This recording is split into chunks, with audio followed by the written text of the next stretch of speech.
The Candle Star, written by Michelle Isenhoff, narrated by Fred Wolinski. Detroit, 1858, Chapter 1. Emily Preston threatened to hate every moment of her holiday, but sometimes curiosity overcomes even the best of bad intentions. She had to relax her indifference, just for a moment.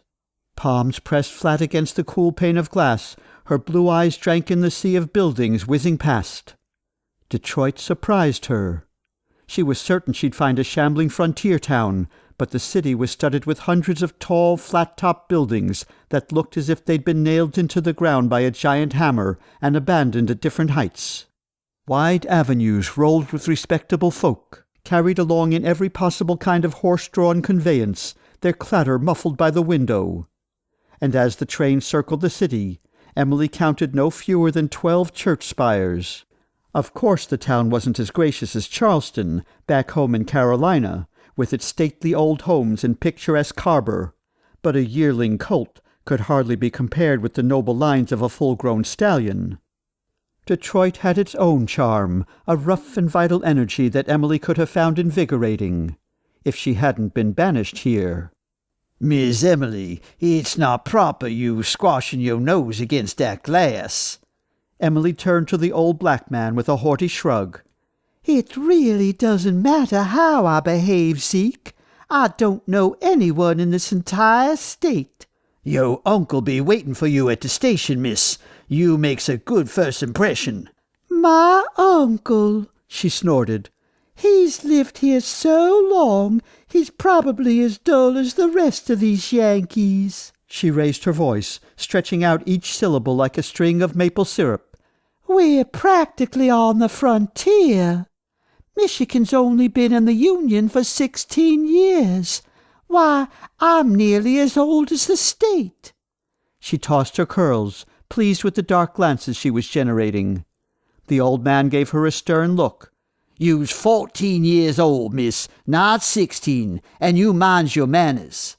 "Oh, Ezekiel," she pouted, "if my uncle dislikes me, maybe he'll send me home." She'd never been away from Ella Wood before, and leaving the beautiful plantation had perforated her heart with 1,000 holes, like the side of the smokehouse her brother had riddled with buckshot. Her joy had gushed out all at once, and her confidence, so thick at home, was slowly seeping out and dripping off her toes with every step north. She missed Ella Wood. She missed the lazy fields dotted with thoroughbreds swishing their tails and grazing hock-deep in clover. She missed the shady smell of the forest that sprawled so thickly across the hills one nearly stepped on the game sheltered in its tangles. She missed the spectrum of the sunset above the rice fields, turning them russet, then purple, then black. She missed the liquid sound of music flowing from the slave cabins after dusk. But that was all a million miles behind her now, lost in a moment of high spirits, a tantrum her mother called it, that convinced her parents she needed a change of scenery and a firmer hand. So she'd been packed up and sent to her mother's brother in Detroit. They didn't tell her the North was practically a different country, one that dispensed frowns of disapproval for traveling with an old slave. Nor did they mention the discomforts of railroad travel, the tasteless food, the terrible service. She'd just been tossed over the Mason-Dixon line like a rabbit pitched into a kennel of hounds. The track rounded a final bend and ended beside a busy waterfront littered with crates and barrels and coarse-looking dockhands.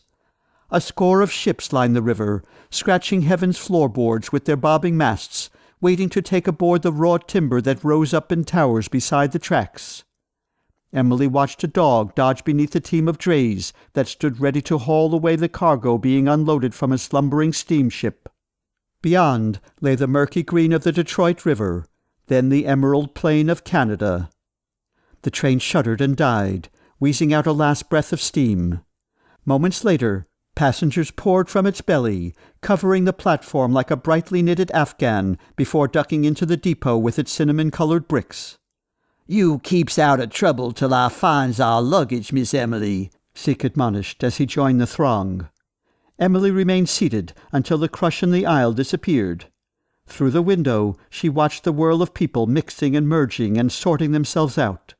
Loved ones called to each other and embraced, and in the most crowded moment she felt a powerful sting of loneliness. But she adjusted her hat, securing both the headpiece and her courage, and stepped off the train. The yard reeked of grease, coal smoke, horse manure, and fish, but she eagerly stretched her legs. From some distance on the river, the whistle of a steamship warbled in the breeze. All around her the city throbbed with its own importance. Conversations flitted about like barn swallows, and a busy clip-clop testified to daily commerce taking place beyond the depot. Overhead, the sky shone as blue as the eyes of the china doll on her bed at home, and the cheery autumn sun poured down gold at her feet in welcome. A hatless man approached dressed in a cheap brown suit. It was unbuttoned and flapped in the breeze he created as he strode toward her. His necktie was skewed, and his forehead spilled over with a riot of dark curls that he brushed at absently and ineffectually. "Emily Preston," he hailed. She eyed him distastefully. Had her uncle sent this buffoon to meet her? "Yes, I am Miss Preston," she answered curtly. Amusement hinted in the crinkle of his eyes. "Oh, it wasn't a question.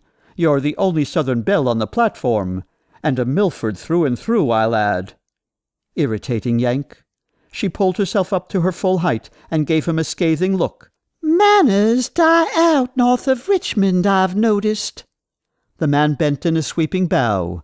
"Miss Preston," he said, smiling openly now, "I'm pleased to meet you. I am your uncle, Isaac Milford." She gaped at him. "You can't be." He threw back his head and laughed. "I assure you I can. Were you expecting someone else?" She bristled. "I was expecting someone more like my mother." "Ah," he replied with a lift of his eyebrows.